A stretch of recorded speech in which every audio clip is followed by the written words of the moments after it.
edik. Kim? Ismim Komihua.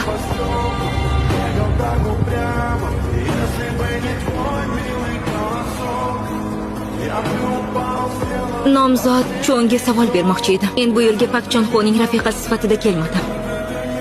Enka kimyodan chiqqan radiatsiya qurboni sifatida keldim. Ular nima deyapti? Mixo nimani nazarda tutyapti? Radiatsiya qurbonimi u? Buni hali erimga ham aytmadim. 12-yanvarda baxtsiz hodisa tufayli yer osti quvurlari yorilib ketdi.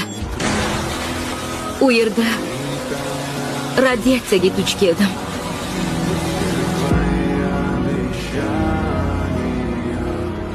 Yaqinda menga